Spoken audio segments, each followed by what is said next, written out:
London, the mid 18th century. Empire का fog Thames पर छाया हुआ है, लेकिन असली बैटल्स लड़ी जा रही है दूर बंगाल, अवध और मुगल प्रोविंसेस में। इस टर्मोइल के बीच एक लड़का हम्बल बिगिनिंग से उठ रहा था। एक लड़का जो एक दिन इंडिया का पहला गवर्नर जनरल बनेगा और पहला इंग्लिश स्टेट्समैन होगा जो हाउस ऑफ लॉर्ड्स के सामने इम्पीचमेंट फेस करेगा। वॉरेन हेस्टिंग का जन्म वेल्थ या नोबल टाइटल में नहीं हुआ था। ईस्ट इंडिया कंपनी के अपने कई कंटेम्परेरीज के विपरीत वो एक साधारण परिवार से आए। हार्डशिप ने उन्हें शेप किया था, ना कि प्रिविलेज ने। यही बैकग्राउंड उनकी रेसिलियंस, उनका डिसिप्लिन पर फेथ और खुद को प्रूव करने की भूख को और तेज बना गया। 1770s की शुरुआत तक हेस्टिंग इंडिया में दशकों बिता चुके थे। उन्हें इसकी भाषाएं आती थी, इसके कस्टम समझते थे और मुगल अथॉरिटी और लोकल पावर के इंट्रिकेट मिलन को बंगाल में अच्छे से समझते थे। कंपनी के कई सर्वेंट्स इंडिया को सिर्फ लूटने की जमीन समझते थे, लेकिन हेस्टिंग ने कलकत्ता और मुर्शिदाबाद में इतना लंबा समय गुजारा था कि उन्होंने इस जगह की ग्रैंड्योर और डिके दोनों देखे। लेकिन कंपनी खुद क्राइसिस में थी। 1757 की प्लासी की जीत ने उन्हें बंगाल, बिहार और ओडिशा के दीवानी राइट्स दिए, पर ड्यूल सिस्टम, नवाब नॉमिनल रूलर और कंपनी रेवेन्यू कलेक्टर, सिर्फ कंफ्यूजन और करप्शन लाया। 1770 तक फैमिन ने बंगाल को तबाह कर दिया, लाखों मर गए और कंपनी का ट्रेजरी खाली हो गया। लंदन में पार्लियामेंट ने इंक्वायरीज बनाई और डायरेक्टर्स एक स्ट्रॉन्ग हैंड ढूंढ रहे थे जो ऑर्डर रिस्टोर कर सके। वो हैंड था वॉरेन हेस्टिंग का। 1771 में उन्हें बंगाल का गवर्नर चुना गया। 1772 तक वो मुर्शिदाबाद पहुंचे, स्वीपिंग इंस्ट्रक्शंस के साथ ड्यूल सिस्टम को डिसमेंटल करना, दीवानी रेवेन्यूज का पूरा कंट्रोल लेना और मोहम्मद रिजा खान और शितब राय जैसे करप्ट डेप्यूटीज को हटाना। सोचिए इस टास्क का स्केल। एक यूरोपियन ट्रेडिंग कंपनी जो पहले सिर्फ कॉमर्स करती थी, अब लाखों लोगों को गवर्न करने का हक क्लेम कर रही थी। लॉ डिक्टेट करना, टैक्सेस लगाना और आर्मीज फील्ड में खड़ी करना। हेस्टिंग को सबसे ज्यादा समझ था कि क्या हो रहा है। उन्होंने प्राइवेटली लिखा कि डायरेक्टर्स खुद भी शायद समझ नहीं पाए थे कि उन्होंने उनके कंधे पर कितना बड़ा बोझ डाल दिया है, लेकिन उन्होंने एक्सेप्ट किया करेज के साथ और शायद एम्बिशन के साथ। First reforms. हेस्टिंग का पहला कदम बोल्ड था। नवाब ऑफ बंगाल को एक परछाई बना दिया गया। उसका स्टाइपेंड 32 लाख से घटा के 16 लाख कर दिया गया और उसके हाउस होल्ड एक्सपेंसेस को बहुत घटा दिया गया। मुन्नी बेगम, मीर जाफर की विडो का नवाब के हाउस होल्ड की देखभाल दी गई। राजा गुरदास, नौन कुमार का बेटा, उसको दीवान बनाया गया। पुराने डेप्यूटीज डिसग्रेस किए गए, उनकी पावर छीन ली गई। और भी ज्यादा रेडिकल था एडमिनिस्ट्रेटिव हेडक्वार्टर्स को मुर्शिदाबाद से कलकत्ता शिफ्ट करना। यह सिर्फ ज्योग्राफी नहीं था, यह सिंबलिज्म था। बंगाल का पुराना मुगल कैपिटल छोड़ा गया और हुगली के किनारे यूरोपियन फोर्ट्रेस अब सीट ऑफ पावर बन गया। जस्टिस में भी स्वीपिंग रिफॉर्म्स आए। सदर दीवानी अदालत सिविल केसेस के लिए और सदर फौजदारी अदालत क्रिमिनल जुडिक्शन के लिए बनाई गई। हिंदू पंडितों ने शास्त्रिक लॉ कोडिफाई किया, मुस्लिम काजियों ने शरिया इंटरप्रेट किया, लेकिन सब कुछ कंपनी के ओवरसाइट के नीचे। पहली बार बंगाल का लीगल सिस्टम ब्रिटिश अथॉरिटी के नीचे सेंट्रलाइज हो गया। पर ये रिफॉर्म्स बिना कॉस्ट के नहीं आए। जमींदार जो रूरल सोसाइटी के पिलर्स थे, उनकी पावर्स कम कर दी गई। हेस्टिंग के experimental revenue settlements, 5 year contracts जो जल्दबाजी में असेसमेंट पर बेस्ड थे, ने ओवर टैक्सेशन को जन्म दिया। लैंड्स ओवर असेस हो गए, फार्मर्स भाग गए, एरियाज बढ़ गए और बंगाल का कंट्री साइड और गहरे दुख में डूब गया। The burden of crisis. 1770 की फेमिन अभी भी प्रोविंस को हॉन्ट कर रही थी। नॉर्थ ईस्ट में दाकोइट्स घूम रहे थे। भूटनीज और सन्यासियों की लूटने वाले बैंडिट्स शांति डिस्टर्ब कर रहे थे। वेस्ट में मराठा कांस्टेंट रेड कर रहे थे। बंगाल फ्रजाइल था और हेस्टिंग जानते थे कि सर्वाइवल के लिए एडमिनिस्ट्रेटिव रिफॉर्म के साथ साथ मिलिट्री सिक्योरिटी भी जरूरी थी। इसलिए 1773 में हेस्टिंग ने बनारस में नवाब ऑफ औध के साथ ट्रीटी की, जिसमें मिलिट्री कोर्ट वजीर के कंधे पर डाल दिए गए। उन्होंने अलायंसेस रीऑर्गेनाइज की, ट्रूप्स लेविट किए और कंट्रोल सेंट्रलाइज किया। ये एक नाजुक बैलेंस था, आधा रिट्रेंचमेंट, आधा एक्सपेंशन। डायरेक्टर्स रिट्रेंचमेंट मांग रहे थे। लंदन में कंपनी के डेट्स बढ़ गए थे। शेयर्स वाइडली फ्लक्चुएट कर रहे थे। पार्लियामेंट अनईजी था और क्राउन इंडियन अफेयर्स को सस्पिशियस नजर से देखने लगा था। अप्रैल 1772 में वेस्टमिंस्टर में 31 मेंबर्स का एक सेलेक्ट कमेटी बनाया गया ताकि कंपनी को एग्जामिन किया जा सके। 1773 तक उसके फाइंडिंग्स ने रेगुलेटिंग एक्ट को शेप किया। वही लॉ जो हेस्टिंग की पोजीशन हमेशा के लिए बदलने वाला था। The man himself. Warren Hastings एक साधारण कंपनी सर्वेंट नहीं थे। कोलीग्स उन्हें डिग्निफाइड, पेशेंट और करेजियस बताते थे। वो स्टर्न भी थे। करप्ट यूरोपियंस और डिसिप्लिन इंपोज करने वाले, प्राइवेट ट्रेड प्रिविलेज अबॉलिश करने वाले, रेवेन्यू सेंट्रलाइज करने वाले और ओपियम ट्रेड को कंपनी के प्रॉफिट के लिए मोनोपलाइज करने वाले। लेकिन हेस्टिंग कॉन्ट्रडिक्शंस का इंसान थे। रिफॉर्म पर विश्वास रखते थे पर कॉम्प्रोमाइज टॉलरेट कर लेते थे। नेटिव कस्टम्स को डिफेंड करते थे पर फॉरेन स्ट्रक्चर्स इंपोज करते थे। एक साथ आइडियलिस्ट भी थे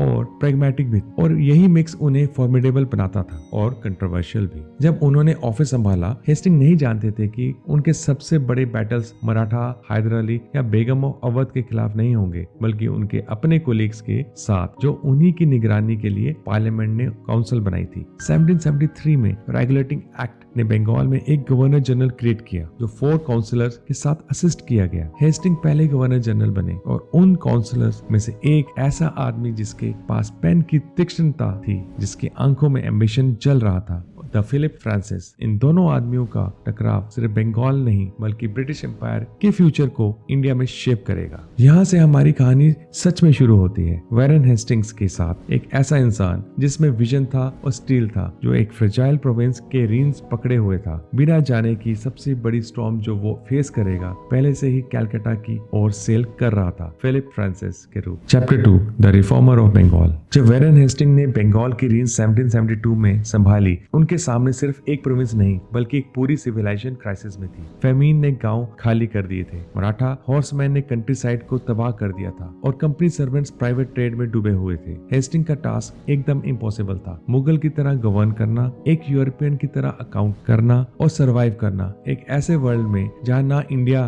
और ना ब्रिटेन उन पर पूरा भरोसा करते थे। Breaking the dual system. पुराना ड्यूल सिस्टम, नवाब नॉमिनल सोवेन और कंपनी रेवेन्यू फार्मर, पूरी तरह फेल हो गया था। बंगाल डेट और डिसऑर्डर में डूब रहा था। हेस्टिंग ने इसे तुरंत एबॉलिश कर दिया। उन्होंने मोहम्मद रिजा खान और शिताब राय को डिसमिस कर दिया, उन पर एम्बेजलमेंट का आरोप लगाया। 1772 में उनका ट्रायल कैलकाटा में पब्लिक के सामने और लंबा चला। दोनों लीडर एक्विट हो गए, लेकिन उनका डाउनफॉल एक रेवोल्यूशन का संकेत था। अब से पावर मुर्शिदाबाद में नहीं, कैलकाटा में थी, और नेटिव डेप्यूटीज के पास नहीं बल्कि कंपनी ऑफिशियल के पास थी। खुद नवाब को एक पेंशनर बना दिया गया, उसका स्टाइपेंड आधा कर दिया गया। 32 लाख से 16 लाख उसके परिवार की शान सिकड़ गई। मुन्नी बेगम को हाउस होल्ड के चार्ज में रखा गया। राजा गुरदास नंद कुमार का बेटा दीवान बना। ये पावर का ब्रूटल प्रूनिंग था, लेकिन हेस्टिंग की नजर में जरूरी था। Judicial plan. अगला कदम था जस्टिस। बंगाल की कोर्ट्स केओस में थी। सिर्फ एक फंक्शनल कोर्ट मुर्शिदाबाद में था, दीवान अदालत, बाकी सब टूटा पड़ा था। हेस्टिंग ने सिस्टम को सेंट्रलाइज किया। कैलकाटा में उन्होंने 2 बड़े कोर्ट्स क्रिएट किए, सदर दीवानी अदालत सिविल केसेस के लिए और सदर फौजदारी अदालत क्रिमिनल जुडिक्शन के लिए। हिंदू पंडितों को अपने लॉस कॉडिफाई करने का आदेश दिया। मुस्लिम काजियों को शरिया इंटरप्रेट करने का। पहली बार इंग्लिश अथॉरिटी इंडिया के प्लूरल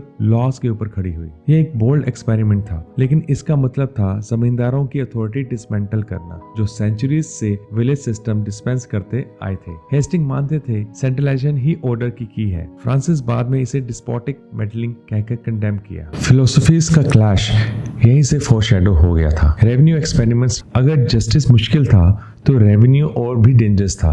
बंगाल की लाइफ ब्लड उसका लैंड टैक्स था, लेकिन जमीन कितना यील्ड कर सकती थी और किसान कितना सह सकता था। कोर्ट ऑफ डायरेक्टर्स ने हेस्टिंग को एक्सपेरिमेंट करने का आदेश दिया, तो 1772 में उन्होंने लॉन्च किया क्विंक्विएनियल सेटलमेंट्स, 5 ईयर कॉन्ट्रैक्ट्स जमींदार और फार्मर्स के साथ रिटर्न पोतास के साथ इन्फोर्स किया गया, जो टर्म्स गारंटी करते थे। लेकिन थ्योरी और प्रैक्टिस अलग अलग निकले। लैंड ओवर असेस किए गए, रेवेन्यूज कोलैप्स हो गए, फार्मर्स ने फील्ड छोड़ दिए और एरियाज पाइल अप हो गए। रिलीफ के बजाय बंगाल ने और यूं देखा। हेस्टिंग ने एडमिट किया कि सेटलमेंट फेल हो गया, लेकिन फिर भी प्रेस ऑन किया। उन्हें यकीन था कि सेंट्रलाइजेशन और स्ट्रिक्टर असेसमेंट सिस्टम को बचा सकता है। फ्रांसिस ने सालों बाद 1772 सेटलमेंट को the most unjustifiable regulation ever framed कहा। एक ऐसी पॉलिसी जिसमें बंगाल के रिसोर्सेज ड्रेन हो गए और पीजेंट्स का गला घुट गया। हेस्टिंग ने जवाब दिया कि अगर बोल्ड एक्सपेरिमेंट नहीं किए जाते तो ऑर्डर कभी रिस्टोर नहीं होता। ट्रेड एंड करप्शन, खुद कंपनी अंदर से सड़ चुकी थी, उसके सर्वेंट्स अंडरपेड थे और प्राइवेट ट्रेड और एक्सटॉर्शन में लग गए थे। दस्तक सिस्टम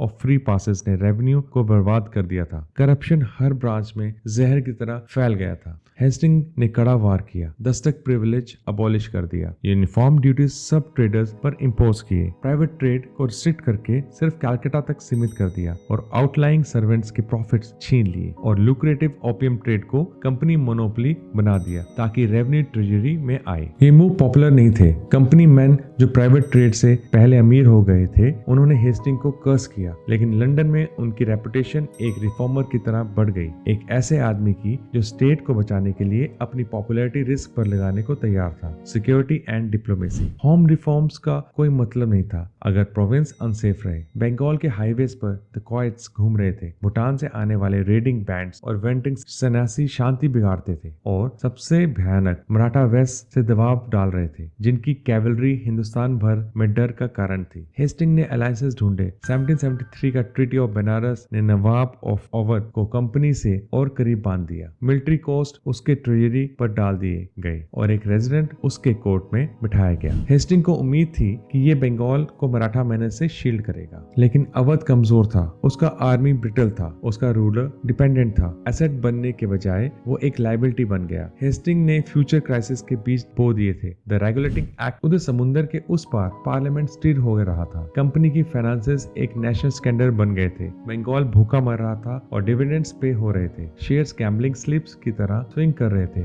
वीक पॉलिटिशियंस नबूब को इंडियन प्लंडर पर मोटा होने के लिए डिनाउंस कर रहे थे। 1772 में सुलिवन पार्टी ने एक बिल इंट्रोड्यूस किया कंपनी के सर्वेंट्स को रेगुलेट करने के लिए। 1773 में रेगुलेटिंग एक्ट पास हो गया और सब कुछ बदल गया। एक्ट ने एक गवर्नर जनरल ऑफ बंगाल बनाया, हेस्टिंग विद 4 काउंसलर। उसका वोट उनके बराबर था, सिर्फ टाई में उसके पास कास्टिंग वोट होता था। एक सुप्रीम कोर्ट कलकत्ता में क्रिएट हुआ जिसके chief justice sir Elijah Impey और 3 प्यूसनी जजेस थे। एक्ट ने कंपनी सर्वेंट्स को ट्रेड से बंद कर दिया और पार्लियामेंट को स्ट्रिक्टर रिपोर्ट्स मांगने का हक दिया। हेस्टिंग के लिए असली चैलेंज अभी शुरू हुआ था। अब वो सिर्फ लंदन को जवाब नहीं देते थे, बल्कि उन्हें काउंसिल में बैठना पड़ता था उन लोगों के साथ जो उन पर भरोसा नहीं करते थे, जो इंग्लैंड से स्पेसिफिकली उनकी अथॉरिटी कर्व करने के लिए भेजे गए थे। उनमें से एक था फिलिप फ्रांसिस। 1774 तक वारन हेस्टिंग ने बंगाल का रेवेन्यू रिस्ट्रक्चर कर दिया था, कोर्ट सेंट्रलाइज कर दिए थे, करप्शन को रिस्ट्रिक्ट कर दिया था और फ्रेजाइल अलायंसेस बनाए थे। सिर्फ 2 सालों में उन्होंने कंपनी को नियर बैंकरप्सी से खींचकर ऑर्डर की ओर ले आए। लेकिन जैसे ही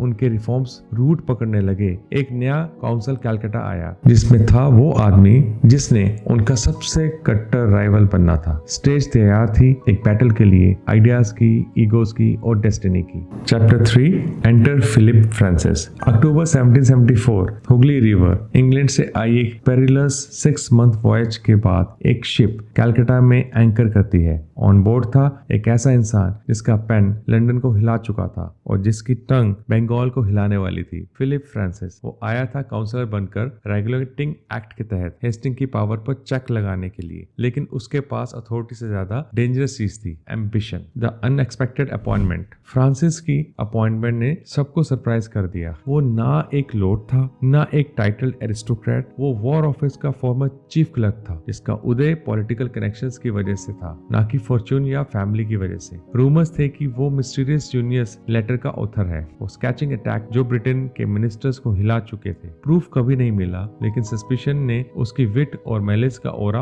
और गहरा कर दिया। लॉर्ड बैरिंगटन की बैकिंग और लॉर्ड नॉर्थ की टैसिट अप्रूवल के साथ फ्रांसिस ने अपनी सीट सिक्योर की। सुप्रीम कोर्ट और बंगाल में वो जनरल क्लेवरिंग और कर्नल मॉनसून के साथ ट्रैवल कर रहा था। एक मेजोरिटी ब्लॉक। उनका मकसद था हेस्टिंग को रिस्ट्रिक्ट करना या शायद उसे अनसीट करना। अराइवल इन कलकत्ता। 19 अक्टूबर 1774 को फ्रांसिस और उसके फेलो काउंसलर कलकत्ता पहुंचे। उनका वॉयस पैरालिस था। हुगली पर स्टॉर्म्स ने उनकी शिप को लगभग तबाह कर दिया था, लेकिन वो आए एक सेंस ऑफ डेस्टिनी के साथ। गवर्नर के हाउस में उनके लिए 17 गन्स का सैल्यूट हुआ, लेकिन उनकी उम्मीद 21 की थी। ये स्लाइट अंदर ही अंदर फूटा। प्राइड और सस्पिशन हवा में घूमने लगे। 2 दिन बाद 20 अक्टूबर को नया काउंसिल कन्वीन हुआ। कोर्ट ऑफ डायरेक्टर्स के इंस्ट्रक्शन पढ़े गए। वीक में 2 मीटिंग्स, स्ट्रिक्ट ओवरसाइट, हर कॉरेस्पॉन्डेंस काउंसिल के अप्रूवल के नीचे। हेस्टिंग जो अब तक लगभग अकेले रूल कर रहे थे, अब शेकल्ड हो गए। फ्रांसिस ने तीखी नजरों से गवर्नर जनरल को देखा। पहले सेशन से ही बैटल लाइंस खींच दी गई। The first clashes. हेस्टिंग ने काउंसिल के सामने अपने रिफॉर्म्स का रिज्यूमे रखा। रेवेन्यू रिट्रेंचमेंट्स, नए कोर्ट्स, रोहिला पॉलिसी और अवध के डेलिकेट ट्रीटीज। उन्होंने फेमिन की बात की, नेटिव डेप्यूटीज की कमजोरी की और स्टर्न कंपनी अथॉरिटी की जरूरत समझाई। फ्रांसिस और उसके अलाइज ने उसके वर्ड्स डिसमिस कर दिए। उन्होंने उसकी फॉरेन पॉलिसी को इम्पॉलिटिक एंड अनजस्ट कहा। उन्होंने डिमांड किया कि कर्नल चैंपियन और रेजिडेंट मिडलटन के साथ उसका पूरा कॉरेस्पॉन्डेंस डिस्क्लोज किया जाए। हेस्टिंग ने रिफ्यूज किया, सिर्फ सिलेक्टेड ट्रैक दी। फ्रांसिस थंडर्ड की गवर्नर एक करप्ट टायरेंट है। 26 अक्टूबर को काउंसिल ने मेजोरिटी से ऑर्डर दिया कि मिडलटन और चैंपियन रिकॉल किए जाएं। हेस्टिंग ने फिर अपोज किया, पर वो ओवररूल हो गए। ये ह्यूमिलेशन कंप्लीट था।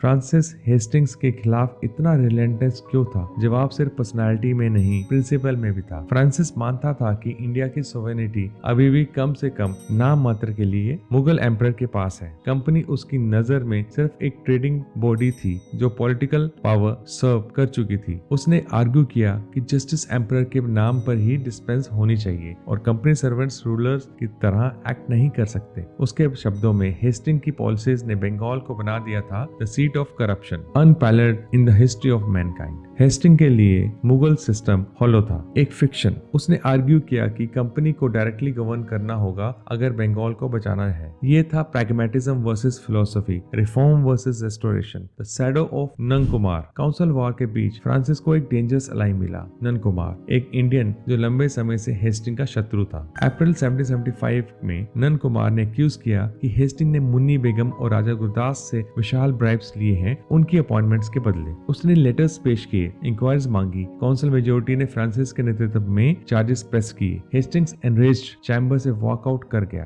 काउंसिल ने ऑर्डर दिया कि हेस्टिंग पैसे रिफंड करे। गवर्नर ने पलटवार किया, नंद कुमार पर कॉन्स्पिरेसी और फोर्जरी के चार्जेस लगा दिए। 5 अगस्त 1775 को नंद कुमार को कलकत्ता में फांसी दे दी गई, फोर्जरी के अपराध में। इंग्लिश लॉ के तहत पहला प्रोमिनेंट इंडियन जो ब्रिटिश जस्टिस के तहत एग्जीक्यूट हुआ। चीफ जस्टिस इम्पे हेस्टिंग का दोस्त प्रिसाइड कर रहा था। फ्रांसिस के लिए ये जुडिशियल मर्डर था, हेस्टिंग के लिए ये due process of law. Bengal के लिए ये एक चिलिंग मैसेज था, गवर्नर जनरल को डिफाई किया तो तुम मर सकते हो। The majorities gambit. 1775 के दौरान फ्रांसिस क्लेवरिंग और मॉनसून ने अपनी मेजोरिटी का इस्तेमाल करके हेस्टिंग को क्रिपल कर दिया। उन्होंने उसके ट्रीटीज कंडेम किए, उसके अपॉइंटमेंट्स ओवरटर्न किए, उस पर ब्राइब्स के आरोप लगाए और लंदन को डिस्पैचेस भेजे जिसमें बंगाल को बैंकरप्ट दिखाया गया। हेस्टिंग के रूल के तहत फ्रांसिस ने इमोशनल लेटर्स लिखे इंग्लिश अलाइज को, बंगाल को डिस्क्राइब करते हुए paradise before the fall compare किया हेस्टिंग्स के मिसरूल के साथ। उसने एडमंड बुर्के और ऑपोजिशन लीडर्स का सिंपैथी मांगा और इम्पीचमेंट का ग्राउंडवर्क तैयार किया, पर Hasting endured.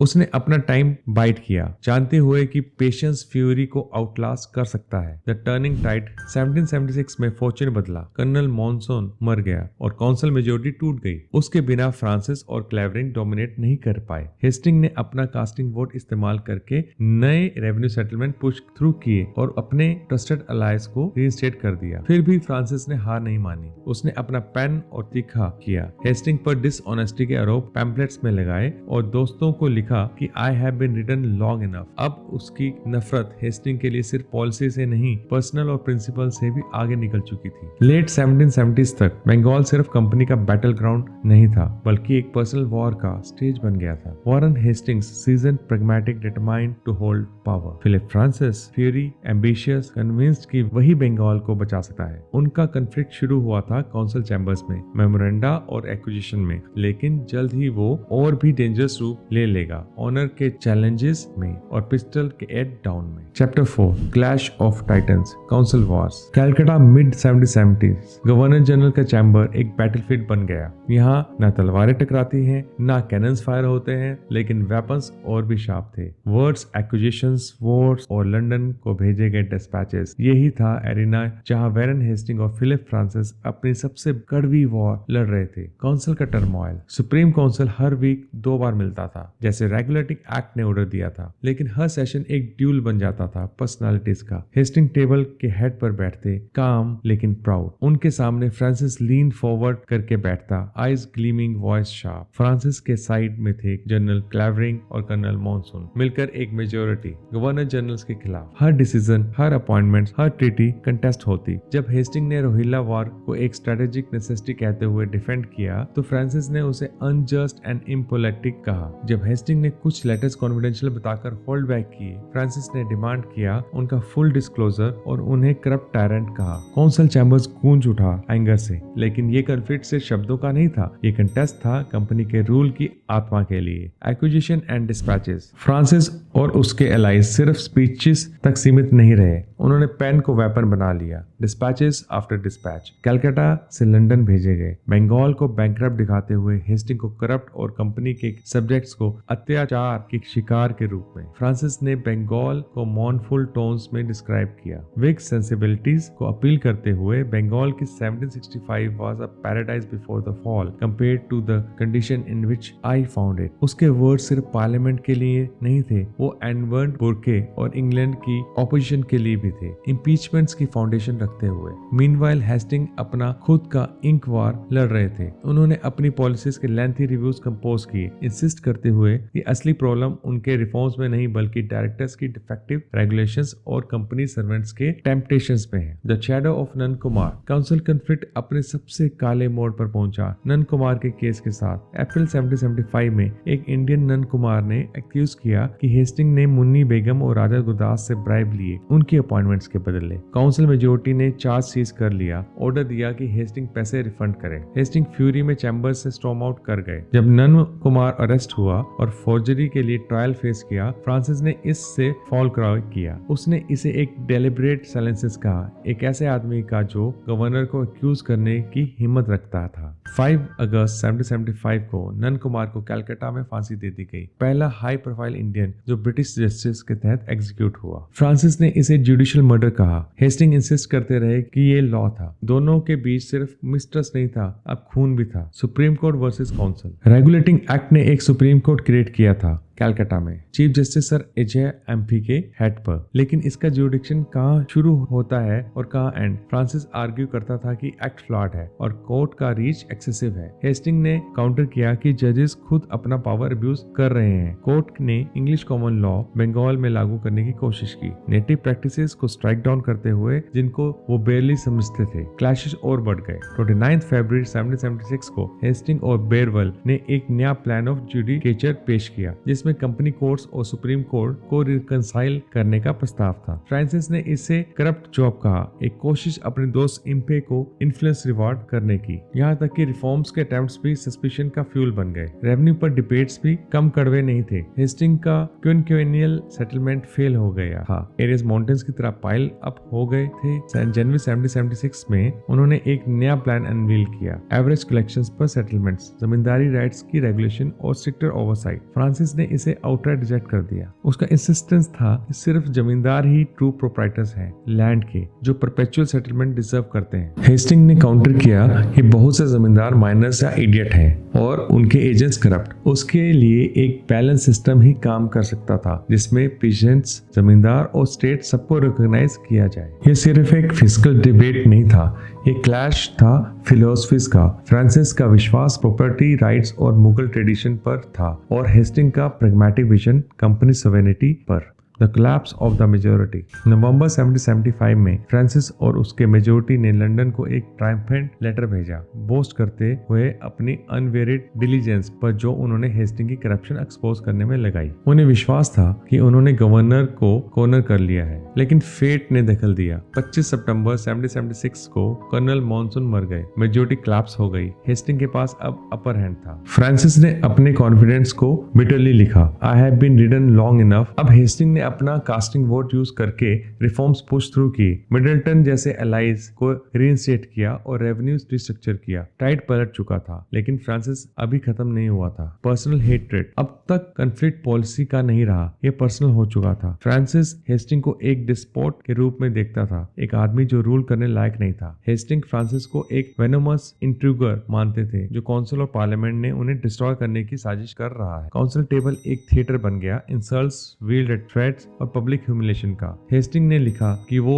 The but of everlasting कंट्यूमली बन गए हैं। फ्रांसिस क्लेम करता था कि उसका मोटिव सिर्फ राइचियस इंडिग्नेशन है, लेकिन उन वर्ड्स के नीचे सिमर रहा था एक चैलेंज जो चैम्बर्स के अंदर नहीं रह सकता था। 1774 से 1776 के सालों ने बंगाल के काउंसिल को एक कॉकपिट बना दिया, इंट्रिग्यू और रेज का। हेस्टिंग्स स्केयर्ड लेकिन सर्वाइविंग ने अपनी मेजोरिटी वापस पाई। फ्रांसिस फ्रस्ट्रेटेड और फ्यूरियस ने अपनी हेटेड और तीखी कर ली। उनका अगला एक्ट मेमोरेंडा या डिस्पैचेस में नहीं लड़ी जानी थी, वो लड़ी जानी थी सबसे डेंजरस एरिना में, डॉन पर, pistols in hand. Chapter 5, duel at dawn. 17 अगस्त 1780 डॉन की पहली रोशनी कलकत्ता पर फैल रही थी। बेल्वेडेयर के एक फील्ड पर दो आदमी खड़े हैं, उनके सेकंड साथ में पिस्टल्स लोडेड। ये आर्म सोल्जर्स नहीं हैं, ये बंगाल के रूलर्स हैं, गवर्नर जनरल वॉरेन हेस्टिंग और काउंसलर फिलिप फ्रांसिस। इनकी राइवलरी ने काउंसिल चैम्बर्स को खंडर बना दिया। अब ये ब्लड मांग रही थी। The breaking point. 6 साल तक हेस्टिंग और फ्रांसिस काउंसिल में टकराते रहे। ब्राइबरी के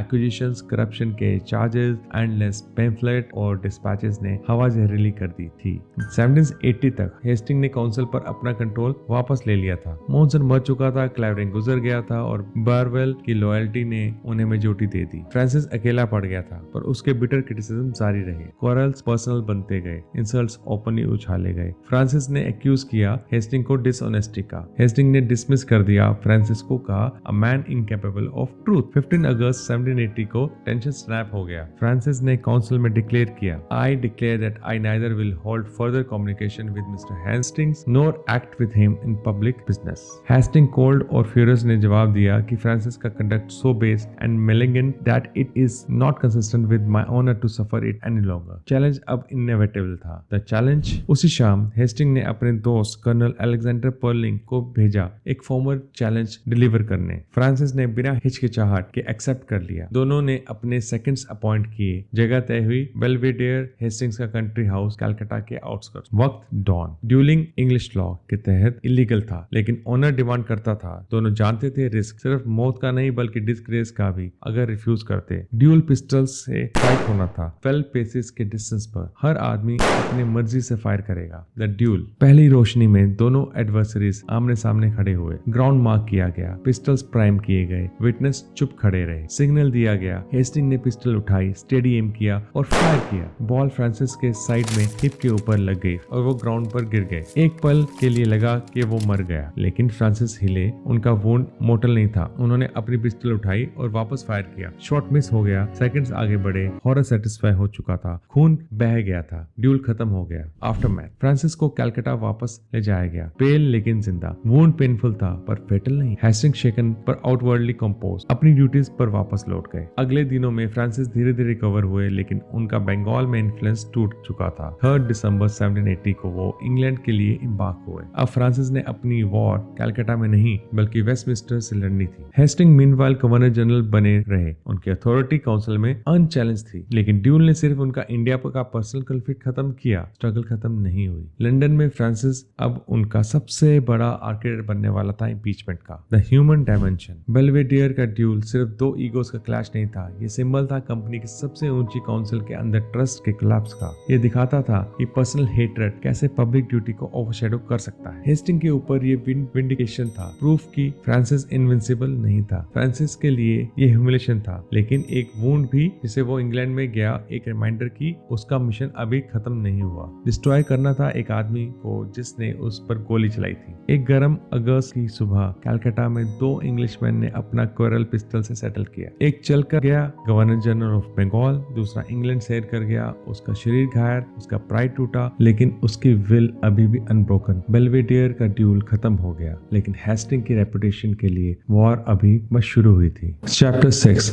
trial of empire, Rohillas Maratha Mysore. जब हेस्टिंग काउंसिल चैम्बर में अपनी सबसे कड़वी बैटल लड़ रहा था, तब बंगाल के बॉर्डर्स के बाहर और भी बड़े तूफान जमा हो रहे थे। गंगा के प्लेन से लेकर डेक्कन प्लेटू तक, रोहिलखंड से मैसूर तक इंडिया कॉन्फ्लिक्ट से जल रहा था। यहीं पर हेस्टिंग्स के डिसीजन टेस्ट करेंगे सिर्फ उनकी करेज नहीं, बल्कि ब्रिटिश एम्पायर का फ्यूचर भी। The Rohilla war 1774। North west में था रोहिलखंड, एक फर्टाइल ट्रैक गंगा और हिमालयस के बीच, जो अफगान रोहिल्लास रूल करते थे। नवाब ऑफ अवध के लिए ये लैंड टेम्पटेशन भी था और थ्रेट भी। हेस्टिंग के लिए ये एक स्ट्रेटेजिक बफर था। 1773 में हेस्टिंग ने ट्रीटी ऑफ बनारस साइन की नवाब शुजा-उद-दौला के साथ, जिसमें कंपनी ट्रूप्स सप्लाई करने का वादा था। रोहिलखंड के कॉन्क्वेस्ट के लिए बदले में नवाब ने 40 लाख रुपए पे करना तय हुआ। कैंपेन स्विफ्ट और ब्रुटल था। कर्नल चैंपियन ने कंपनी फोर्सेस लीड की नवाब के साथ। 1774 में रोहिल्लास मिरानपुर कटरा के बैटल में क्रश हो गए। उनके लीडर हाफिज रहमत खान मार दिए गए। अफगान पॉपुलेशन अपनी लैंड से भगा दी गई। कई मैसेकर हो गए। फ्रांसिस ने वॉर कंडेम किया एज इम्पॉलिटिक एंड अनजस्ट, एक मर्सनरी क्रूएल्टी का एक्ट जो हेस्टिंग के नाम को दागदार करता है। हेस्टिंग ने इसे डिफेंड किया एक स्ट्रेटेजिक नेसेसिटी के रूप में, बंगाल को मराठा इन्वेजन से सिक्योर करने की कीमत। Maratha struggles 1770s। वेस्ट में मराठा सबसे बड़ा थ्रेट थे। उनके हॉर्समैन मालवा और गुजरात स्वीप कर चुके थे और नॉर्थवर्ड दोआब तक दबाव डाल रहे थे। 1771 में उन्होंने मुगल एम्परर शाह आलम को भी कैप्चर करके अपना प्रिजन बना लिया था। हेस्टिंग जानता था बंगाल अकेला स्टैंड नहीं कर सकता। उसने अलायंसेस स्ट्रेंथन किए, ट्रीटीज के जरिए मराठा पावर को बैलेंस करने की कोशिश की और डायरेक्ट कन्फ्रंटेशन अवॉइड किया। लेकिन काउंसिल में उसके एनिमीज ने एक्यूज किया उसे कवर्डेज का, मराठा एग्रेशन के सामने झुकने का। फ्रांसिस ने अर्ज किया एक policy of restraint, no entangling alliances, no military adventures. Hasting ने आर्ग्यू किया कि सिर्फ प्रोएक्टिव अलायंसेस और जरूरत पड़ने पर वॉर्स ही बंगाल की फ्रेजाइल पीस को सेफगार्ड कर सकती है। ये विजन का डिफरेंस फ्रांसिस का doctrine of non intervention versus Hastings की पॉलिसी ऑफ अलायंसेस और सब्सिडीज दोनों जाने के बाद भी गूंजता रहा। मैसूर एंड हैदर अली। साउथ में एक और तूफान गैदर हो रहा था। मैसूर का हैदर अली, जो अभी एक सोल्जर का फॉर्च्यून था, जब एक किंगडम कार्व कर चुका था अपने आयरन डिसिप्लिन और फ्रेंच सपोर्ट के साथ। उसकी कैवलरी मेड्रास को रेड करती थी, उसके रॉकेटियर्स ब्रिटिश लाइंस को टेरराइज करते थे और उसके अलायंसेस कंपनी के सदर्न होल्डिंग्स को थ्रेटन करते थे। जब कर्नाटक में वार भड़का, हेस्टिंग भी उस स्ट्रगल में खींचा गया। सप्लाईज, ट्रूप्स और सब्सिडीज ने बंगाल का ट्रेजरी ड्रेन कर दिया। हेस्टिंग ने लैमेंट किया कि इंडिया खुद एक स्टॉर्म सेंटर बन गया है। हर प्रोविंस आर्म्स, मनी और मैन मांग रहा है। 1780 में हैदर अली ने एक फिरोशियस ऑफेंसिव लॉन्च किया। ब्रिटिश फोर्सेस में रूट हो गए, उनके सिपाहीज कट डाउन हो गए, ऑफिसर्स स्लॉटर हो गए, मेड्रास में पैनिक फैल गई। हेस्टिंग जो कलकत्ता में था, ब्लेम बियर करना पड़ा। उसने पैसा रेज करने के लिए स्क्रैम्बल किया, नए टैक्सेस इंपोज किए और रीइंफोर्समेंट्स डिस्पैच किए। फ्रांसिस, जो अभी बंगाल में था, ने इन मेजर्स को रैकलेस एक्स्ट्रावेगेंस डिक्लेयर किया। लेकिन दिसंबर 1780 में फ्रांसिस के इंग्लैंड के लिए डिपार्ट करने के बाद हेस्टिंग अकेला बचा बर्डन सोल्जर करने के लिए। द स्ट्रेन ऑफ एम्पायर, सबने बंगाल के रिसोर्सेज ड्रेन कर दी। हेस्टिंग मजबूर हुआ डेस्परेट मेजर्स में, बैंकर से लोन, जमींदार से फोर्स कंट्रीब्यूशंस और एलाइज पर कंट्रोवर्शियल डिमांड, जैसे नवाब ऑफ अवध और बेगम ऑफ अवध। ये ही मेजर्स बाद में इम्पीचमेंट के चार्जेस का आधार बने। लेकिन 1770s में हेस्टिंग के लिए और कोई ऑल्टरनेटिव नहीं था। उसके लिए कंपनी के डोमिनियन का सर्वाइवर हर स्क्रपल से ज्यादा महत्वपूर्ण था। एम्पायर फ्रेजाइल था, एनिमीज कई थे, रिसोर्सेज पतले थे। हेस्टिंग जीनियस था वेल्थ बिल्ड करना नहीं, बल्कि कोलैप्स को टालना। 1770s के खत्म होते होते और 1780s के शुरू होते वक्त वेरिंग हेस्टिंग खड़ा था एम्पायर के क्रॉसरोड्स पर। रोहिल्लास डिफीट हो चुके थे, मराठा बैलेंस हो गए थे, मैसूर का तूफान मुश्किल से रोका गया था, लेकिन हर विक्ट्री अपने साथ फ्यूचर कंट्रोवर्सी के बीज लेकर लेकर आई और अवध में एक और गहरी स्कैंडल पक रही थी जिसने हेस्टिंग्स को उनकी आखिरी सांस तक हॉन्ट किया। Chapter 7 the Awadh imbroglio. उत्तर भारत के दिल में बसा था अवध, एक ऐसा किंगडम जो कभी प्रोस्पेरस था अब फ्रेजाइल हो चुका था। नवाब इसे रूल करते थे जो अलाइज भी थे, डिपेंडेंट्स भी और ईस्ट इंडिया कंपनी के प्रिजनर्स भी। यही पैलेसेस और जेनेसिस के बीच वारन हेस्टिंग ने अपने सबसे कंट्रोवर्शियल डिसीजन लिए, ऐसे डिसीजन जो लखनऊ से लेकर लंदन तक गूंजे और बाद में उनके इम्पीचमेंट के सबसे ग्रेव चार्जेस बने। The burden of alliances. 1773 के ट्रीटी ऑफ बनारस के तहत नवाब अवध सुजाउद्दौला ने कंपनी ट्रूप्स को सपोर्ट करने का बर्डन एक्सेप्ट किया। बदले में उसने अपना थ्रोन रिटेन किया अंडर ब्रिटिश प्रोटेक्शन। हेस्टिंग ने अवध को एक बफर स्टेट के रूप में देखा जो बंगाल को मराठा इन्वेजन से शील्ड करे और कंपनी आर्मीज को फाइनेंस करे। लेकिन 1775 में शुजाउद्दौला मर गया, उसका बेटा असफउद्दौला सक्सेसर बना। यंग, इनएक्सपीरियंस और ओवरवेल्म, उसने इनहेरिट किया न सिर्फ थ्रोन बल्कि कंपनी के क्रशिंग डेट्स भी। हेस्टिंग ने इससे एक मौका समझा। The Begum of Awadh. Lucknow में दो फॉर्मिडेबल औरतें रहती थी, बेगम ऑफ अवध, यंग नवाब की माँ और दादी। उसने उनके पास वास्ट जागीर और इमेंस ट्रेजर्स थे। हेस्टिंग मानता था कि अवध की सॉल्वेंसी की चाबी उनके पास है। 1775 में हेस्टिंग ने नवाब के डिमांड को सपोर्ट किया कि बेगम अपने ट्रेजर्स सरेंडर करे ताकि कंपनी के एरियाज क्लियर किए जा सके। जब उन्होंने रेजिस्ट किया, ब्रिटिश ट्रूप्स ने उनके पैलेस को घेर लिया, उनके एजेंट्स टॉर्चर किए गए, उनके एस्टेट कन्फिस्केट कर लिए गए। हेस्टिंग के लिए ये नेसेसिटी था, लेकिन उनके एनिमीज के लिए ये क्रुएल्टी थी। फिलिप फ्रांसिस ने थंडर किया कि ये था plunder under the name of alliance. Edmund Burke ने बाद में इसे कहा a violation unparalleled in history. Brutality in Faizabad. Faizabad में जहां बेगम रहती थी, हॉरर्स के सीन अनफोल्ड हुए। उनके हिजड़े एजेंट्स, बहू बेगम के मिनिस्टर्स ब्रिटिश ऑफिसर्स द्वारा नवाब के कहने पर सीज किए गए और टॉर्चर किए गए। विप्स क्रैक्स होते रहे, बेड़ियां खनकती रहीं और जनाना की औरतें क्राई आउट करती रहीं इनजस्टिस के खिलाफ। हेस्टिंग ने लेटर क्लेम किया कि उसने सिर्फ नवाब की लॉफुल अथॉरिटी सैंक्शन की थी और ब्रिटिश ऑफिसर्स पैसिव इंस्ट्रूमेंट्स थे। लेकिन विटनेस ने याद रखा स्क्रीम्स और कॉन्फिस्केशंस को और मिलियंस ऑफ रुपीस जो बेगम की ट्रेजरी से निकलकर कंपनी कॉफर्स में चले गए। Hastings justification. हेस्टिंग ने अपना डिफेंस कोल्ड लॉजिक के साथ किया। बंगाल मराठा और मैसूर से थ्रेटन था, कंपनी डेट में डूब रही थी, अवध ट्रीटी से बंधा हुआ था, उसको सपोर्ट प्रोवाइड करना ही था। बेगम उनका इंसिस्टेंस था, रेबेलियन इनकरेज कर रही थी, फंड्स विदहोल्ड कर रही थी और अपने सोवेरेन के खिलाफ प्लॉट कर रही थी। उनके अपने शब्दों में, the necessity of the case and the public safety required that I should act with firmness. I did what I thought justifiable for the companies trust. उनके लिए कन्फिस्केशन प्लंडर नहीं बल्कि पॉलिसी थी। Francis fury. फ्रांसिस ने Awadh affairs को Hasting tragedy का सबसे clear proof बनाया। उसने एक्यूज किया कि हेस्टिंग ने हेल्पलेस वुमेन को सेक्रीफाइस कर दिया कंपनी की लोभ के लिए। उसने आर्ग्यू किया कि ट्रीटीज को ट्विस्ट करके इंस्ट्रूमेंट्स ऑफ एक्सटॉर्शन बना दिया गया और ब्रिटिश ऑनर को दागदार कर दिया गया। फ्रांसिस के इंग्लैंड चले जाने के बाद दिसंबर 1780 में भी उसके डिस्पैचेस ने इंश्योर किया कि बेगम की प्लाइट पार्लियामेंट में एक रेलिंग क्राई बन गई। फॉरशैडोइंग इम्पीचमेंट। सालों बाद इम्पीचमेंट के दौरान बुर्के ने यही इमेजेस समन की हाउस ऑफ लॉर्ड्स के बार पर। उसने हेस्टिंग को पेंट किया as a man who tore treasures from widows and orphans, who ravaged the sanctuary of women and who plundered allies under the mask of protection। Awadh imbroglio सिर्फ एक provincial scandal नहीं था बल्कि हेस्टिंग के एलिज्ड despotism का एक प्रतीक बन गया जिसने उन्हें उनकी जिंदगी के अंत तक हॉन्ट किया। लखनऊ के पैलेसेस और फैजाबाद के ट्रेजरीज में वारन हेस्टिंग ने वो फंड सिक्योर किए जिन्होंने कंपनी को जिंदा रखा, लेकिन ऐसा करते हुए उसने अपनी डाउनफॉल के बीज बो दिए क्योंकि इंग्लैंड की नजरों में अवध की बेगम की क्राइज एक दिन ओवरवे करेंगी हर जस्टिफिकेशन जो उन्होंने पेश किया। Chapter 8 recall to England. 3 दशक से ज्यादा इंडिया में एक क्लर्क, एक रेजिडेंट, एक रिफॉर्मर और आखिर में गवर्नर जनरल के रूप में वारन हेस्टिंग अपनी सर्विसेज की ट्वाइलाइट तक पहुंच चुका था। उसने फेमीन फेस किया, वॉर, रेबेलियन और कड़वी राइवलरी। वो मराठा, मैसूरियन, रोहिल्लास और अपने खुद के काउंसिल से लड़ा। अब वेरी और इम्पैटल्ड वो अब इंग्लैंड वापस जाने की तैयारी कर रहा था, लेकिन होम वॉयज पीस नहीं लाएगा। ये उसे उसकी लाइफ के सबसे बड़े ट्रायल तक ले जाएगा। The strain of power. 1784 तक हेस्टिंग बंगाल को लगभग एक दशक तक गवर्नर जनरल के रूप में रूल कर चुका था अंडर रेगुलेटिंग एक्ट। कंपनी की हिस्ट्री में कम ही आदमियों ने इतना बड़ा बर्डन उठाया था। उसके कंधों पर था बंगाल का रेवेन्यू, डेक्कन की वॉर्स, अवध के अलायंसेस और खुद कंपनी की सर्वाइवल का बोझ।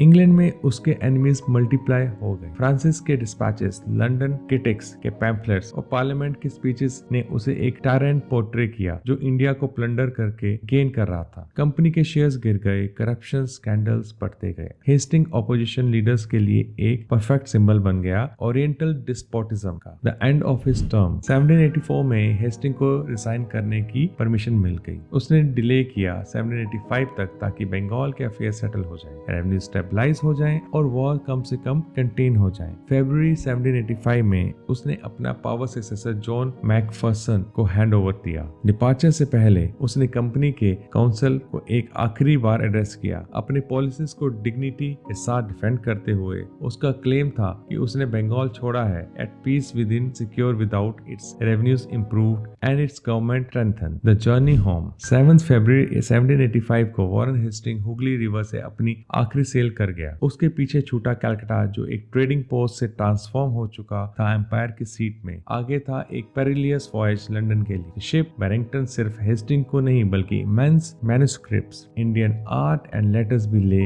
जा रही थी जो उसकी इंडियन की कल्चर के प्रति फैसिनेशन रिफ्लेक्ट करते थे। उसका विश्वास था कि वो एक स्टेट्समैन बनकर लौट रहा है जिसने ईस्ट में ब्रिटिश डोमिनियन प्रिजर्व किया। उसे अभी ये पता नहीं था कि इंग्लैंड में उसका स्वागत एक सेवियर के रूप में नहीं बल्कि एक एक्यूज्ड क्रिमिनल के रूप में होगा। इंग्लैंड्स पॉलिटिकल क्लाइमेट 1785 में इंग्लैंड एक पॉलिटिकल फ्लक्स में था। अमेरिकन कॉलोनीज हो चुकी थी। क्राउन और पार्लियामेंट एम्पायर के कंट्रोल पर स्पैर कर रहे थे। पब्लिक ओपिनियन इन्फ्लेम्ड थी उन रिपोर्ट से जो नबूब्स के बारे में थी जो इंडिया से अचानक वेल्थ लेकर लौटते थे और स्ट्राविंग मिलियंस के कॉस्ट पर फॉर्च्यून फ्लॉन्ट करते थे। विग ऑपोजिशन एडमंड बर्के और चार्ल्स जेम्स फॉक्स के लीडरशिप में कंपनी को रिफॉर्म करने और उसके एब्यूजेस एक्सपोज करने के लिए डिटरमाइंड था। उनके लिए हेस्टिंग गवर्नर जनरल और alleged डिस्पोट एक आइडियल टारगेट था। द फर्स्ट अटैक्स अराइवल के कुछ ही वीक्स बाद हेस्टिंग को पार्लियामेंट के सामने समन किया गया। अप्रैल 1776 में उसके खिलाफ हाई क्राइम्स और मिस डिविनर्स के चार्जेस लगाए गए। बुर्के ने एक्यूज किया उसे टायरेनी,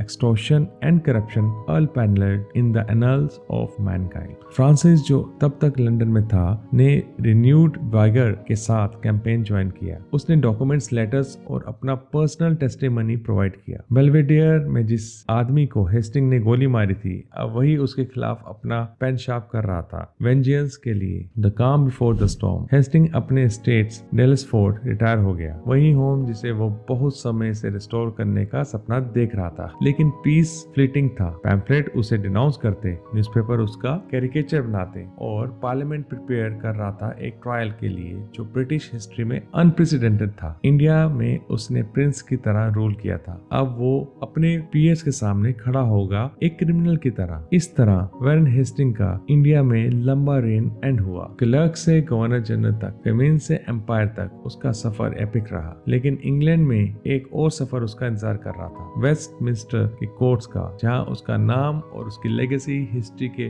बैलेंस पर तोले जाएंगे। Chapter 9 the great impeachment 13 February 1788 Westminster hall अपने एंशिएंट हैमर बीम रूफ के नीचे जो यूरोप का सबसे बड़ा हॉल था, हजारों लोग इकट्ठा हुए एक ऐसे स्पेक्टेकल के लिए जो ब्रिटिश हिस्ट्री में कभी नहीं देखा गया था। रील के पियर जजेस की तरह अपनी सीट्स लेते हैं। हाउस ऑफ कॉमन्स के मेंबर्स प्रोसिक्यूटर्स की तरह खड़े थे और बीच में बैठा था एक आदमी, वॉरेन हेस्टिंग, बंगाल का लेट गवर्नर जनरल। ये ट्रायल सिर्फ मिसकंडक्ट का नहीं था, ये ट्रायल था एम्पायर के फेट का। द चार्जेस 7 साल बीत चुके थे जब से हेस्टिंग इंडिया छोड़कर गया था, लेकिन एक्विजिशन और भी बड़े होते गए। Edmund Burke, Charles James Fox, Richard Brinsley, Sheridan और फिलिप फ्रांसिस ने उसके खिलाफ 20 आर्टिकल्स का केस बिल्ड किया। चार्जेस में शामिल थे Rohilla war branded as mercenary slaughter, Raja of Banaras Chait Singh का ऑपरेशन, बेगम ऑफ अवध के ट्रेजर्स का कॉन्फिस्केशन, रेवेन्यू और जस्टिस में करप्शन, कंपनी फंड्स का मिसयूज।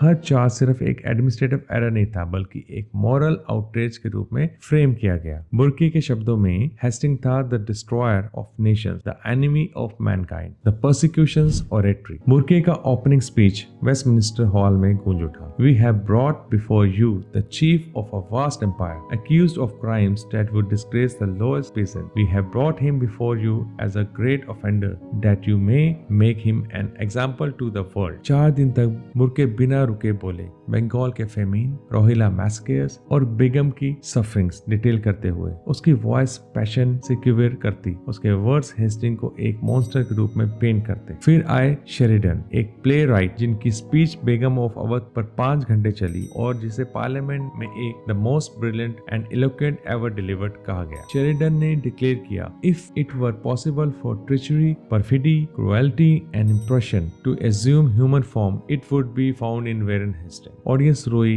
गैस्प किए, कुछ फेंट भी हो गए। वेस्टमिनिस्टर हॉल एक थिएटर बन गया मॉरल आउटरीच का। हेस्टिंग काम और रेजोल्यूट अपना डिफेंस डिग्निटी के साथ रखते हैं। उसने करप्शन डिनाई की, इंसिस्ट करते हुए कि उसका हर एक्ट नेसेसिटी से गाइड हुआ। उसने आर्गू किया कि रोहिला वार बंगाल की सिक्योरिटी के लिए था। राजा ऑफ बनारस को रेबेलियन के साथ पनिश किया गया। बेगम ने रिवोल्ट फंड किया और कंपनी का सर्वाइवल स्टर्न मेजर्स मांगता था। उसने अपने शब्दों में I stand here conscious of the rectitude of my conduct with a mind superior to fear and a confidence founded in truth. उनके काउंसिल एडवर्ड लॉ, बाद में लॉर्ड एलन बोरो ने लीगल प्रिसीजन के साथ इन आर्गुमेंट्स को रिइंफोर्स किया। उन्होंने Hasting को डिस्पोर्ट नहीं बल्कि एक ऐसे सर्वेंट की तरह पोर्ट्रेट किया जो इम्पॉसिबल कंडीशंस में एम्पायर प्रिजर्व कर रहा था। The trial drags on. ये इम्पीचमेंट ट्रायल खुद एक एपिक बन गया। 1788 में ओपन हुआ, एडजर्न हुआ, रिज्यूम हुआ और 7 साल तक खींचता रहा। सेशंस कभी कभी होते, विटनेस बुलाए, एग्जामिन किए और डिसमिस किए गए। पब्लिक इंटरेस्ट धीरे धीरे फेड हो गया। शुरुआत में वेस्टमिनिस्टर हॉल में क्राउड स्ट्रॉन्ग करते, थिएटर की तरह सीट्स के लिए पैसे देते। 1792 तक हॉल आधा खाली रहता। न्यूज़पेपर ने एंडलेस स्पीचेस का मजाक उड़ाया। खुद बुरके थक गए। The verdict. 23 अप्रैल 1795 को 7 साल के बाद लॉर्ड्स ने अपना वर्डिक्ट दिया। वारेन हेस्टिंग एक्विट हो गए सभी काउंट्स पर। पियर का जजमेंट था कि उसके एक्शंस से वे जरूर थे लेकिन क्रिमिनल नहीं। उसका डिफेंस ऑफ नेसेसिटी बुरके के मॉरल थंडर पर भारी पड़ा। हेस्टिंग फ्री चल दिए और उनका फॉर्च्यून रूइन हो गया, लेकिन उनके अपनी नजरों में उनका ऑनर इंटैक्ट। लेकिन ट्रायल स्केयर्स छोड़ गया। हेस्टिंग ने अपने डिफेंस पर लगभग 70,000 पाउंड खर्च किया। डेट में डूब गए। उनका रेपुटेशन हमेशा के लिए शैडोड हो गया। कन्विक्शन से बच गए लेकिन हिस्ट्री के जजमेंट से नहीं। Francis revenge fulfil. Philip Francis के लिए इम्पीचमेंट एक तरह की विंडिकेशन थी। चाहे हेस्टिंग एक्विट हो गए लेकिन स्पेक्टिकल ने उन्हें इनफेमी के साथ ब्रांड कर दी। फ्रांसिस वही आदमी जिसे हेस्टिंग्स ने बेल्वेडियर में गोली मारी थी जब अब सेंचुरी का सबसे बड़ा पॉलिटिकल ट्रायल ऑर्केस्ट्रेट करने में मददगार बना। इस तरह ग्रेट इम्पीचमेंट खत्म हुआ। गिल्टी वर्डिक्ट के थंडर के साथ नहीं बल्कि एक्विटल के शांत जजमेंट के साथ वारेन हेस्टिंग डेल्सफोर्ड वापस गए। कैटर्ड, स्कार्ड और डेप्ट में डूबे हुए लेकिन अनब्रोकन। उनके एनिमीज ने उनके नाम को वुंड किया लेकिन उनकी जिंदगी को डिस्ट्रॉय नहीं कर पाए। एम्पायर और मोरालिटी के बैलेंस में पियर्स ने चूज किया एम्पायर, लेकिन डिबेट पावर, जस्टिस और इंडिया के फेट पर कभी खत्म नहीं हुई। Chapter 10 legacy of conflict. Empire सिर्फ आर्मीज और टीटी से नहीं बनते बल्कि आदमियों के स्ट्रगल से बनते हैं, उनकी एम्बिशंस, उनकी हेट्रेड, उनके राइवलरी से। ब्रिटिश एम्पायर इन इंडिया को शेप करने वाली राइवलरी में से एक सबसे गहरी थी वारेन हेस्टिंग्स और फिलिप फ्रांसिस। उनका कॉन्फ्लिक्ट ने बंगाल को स्कार किया, पार्लियामेंट को हिला दिया और हिस्ट्री में गूंजता रहा। Hastings letter years. 1795 में एक्विटल के बाद वारेन हेस्टिंग अपने बिलोवेड एस्टेट डेल्सफोर्ड, ग्लॉस्टरशायर वापस गए। ये वही शहर था जो कभी उनके एंसेस्टर्स का डेट की वजह से खो गया था और जिसे उन्होंने इंडिया की सर्विस के दौरान वापस खरीदा था। वहीं वो शांति ढूंढने लगे डेकेड्स के टर्माइल के बाद, लेकिन शांति के साथ साथ पॉवर्टी भी आई। ट्रायल ने उनका फॉर्च्यून कंज्यूम कर दिया था। वो क्वाइटली जीते, अपने गार्डन स्टैंड करते, लिटरेरी सोसाइटी सपोर्ट्स करते और फ्रेंड्स के साथ कॉरेस्पॉन्डेंस करते। 1814 में किंग जॉर्ज III ने कोर्ट में उन्हें रिसीव किया, एक सिंबॉलिक रेस्टोरेशन ऑफ ऑनर। 1818 में उनकी डेथ हुई, एज 86। कुछ के लिए वो एक टायरेंट थे और कुछ के लिए एक statesman. Francis letters years. Philip Francis अपने इंडिया के ईयर्स के बाद पार्लियामेंट वापस गए, एक फेरी विग के रूप में, अब भी हेस्टिंग और कंपनी के खिलाफ रेल करते हुए। उन्होंने कभी अपना क्रेडिट क्लेम करना बंद नहीं किया इम्पीचमेंट के लिए। लेकिन उनके एम्बिशंस और भी बड़े थे। वो कैबिनेट तक पहुंचना चाहते थे, हालांकि गवर्नर जनरलशिप तक एस्पायर किया, लेकिन फेट ने उन्हें डिनाई कर दिया। उनकी शार्प टंग और बिटर एनमिटीज ने उनकी राइज ब्लॉक कर दी। 1818 में उनकी डेथ हुई, वही साल जिस साल हेस्टिंग की भी मौत हुई। उनकी लेगेसी ज्यादा उनके अपने अचीवमेंट्स से नहीं, बल्कि अपने राइवल के खिलाफ उनके अनरिलेंटिंग वॉर से डिफाइन हुई। Two man two visions. Hastings और फ्रांसिस एम्पायर के दो विजन एम्बॉडी करते थे। हेस्टिंग एक प्रैग्मेटिस्ट जो रूल्स बेंड करने, ट्रेजर्स सीज करने और हार्ड बार्गेन्स स्ट्राइक करने को तैयार था, ब्रिटिश पावर प्रिजर्व करने के लिए। उसके लिए एम्पायर सर्वाइवल का मैटर था, मोरालिटी का नहीं। फ्रांसिस एक मोरल क्रिटिक जो लीगैलिटी इंसिस्ट करता था, करप्शन डिनाउंस करता था और डिस्पोटिज्म के खिलाफ वार्न करता था, लेकिन ड्रिवन भी था अपने पर्सनल एम्बिशंस और हेट्रेड से। दोनों मिलकर मिरर करते थे ब्रिटेन के रूल इन इंडिया की कॉन्ट्राडिक्शंस, रिफॉर्म और एक्सप्लॉयटेशन, लॉ और फोर्स, मोरालिटी और empire. Judgments of history. Historian divided रहे। कुछ के लिए हेस्टिंग था आर्किटेक्ट ऑफ ब्रिटिश डोमिनियन, वो आदमी जिसने ब्रिटेन के लिए इंडिया को उसके सबसे फ्रेजाइल ईयर्स में प्रिजर्व किया। दूसरों के लिए वो एक डिस्पोट था जिसने प्रोविंसेस एक्सटोर्ट किए, एलाइज प्लंडर किए और बंगाल को यूनियन तक लाया। फ्रांसिस भी एम्बिगुअस जज होता है, एक डिफेंडर ऑफ जस्टिस एक लाइट में और एक पेटी इंट्रिगर दूसरे में। एडमंड बुर्के ने अपनी फेयरी वर्ड्स में डिबेट को सेंचुरीज के लिए फ्रेम कर दिया। The question is not whether Warren Hasting is guilty, but whether this nation will continues crimes that would dishonour humanity itself. Hastings का एक्यूटल एक आंसर था, हिस्ट्री अब भी दूसरा ढूंढ रही है। बेल्वेडियर का ड्यूल ब्लड में खत्म हुआ, वेस्टमिनिस्टर का इम्पीचमेंट एक्यूटल में, लेकिन हेस्टिंग और फ्रांसिस की राइवलरी सिर्फ डेथ के साथ खत्म हुई। एक ही साल में, एक ही समंदर के पार, जो उन्हें कभी इंडिया ले आया था। वो कैलकाटा में स्ट्रेंजर्स के रूप में मिले थे, हिस्ट्री में एडवर्सरीज बनकर खत्म हुए। उनकी कहानी सिर्फ दो आदमियों की नहीं, बल्कि एक एम्पायर की थी जो पावर और प्रिंसिपल्स के बीच फटा हुआ था। आखिर में वॉरेन हेस्टिंग और फिलिप फ्रांसिस की लेगेसी सिर्फ ये नहीं थी कि कौन जीता और कौन हारा, बल्कि वो इटर्नल क्वेश्चन जो उन्होंने पीछे छोड़ा, क्या एम्पायर कभी इनजस्टिस के बिना बिल्ड हो सकता है?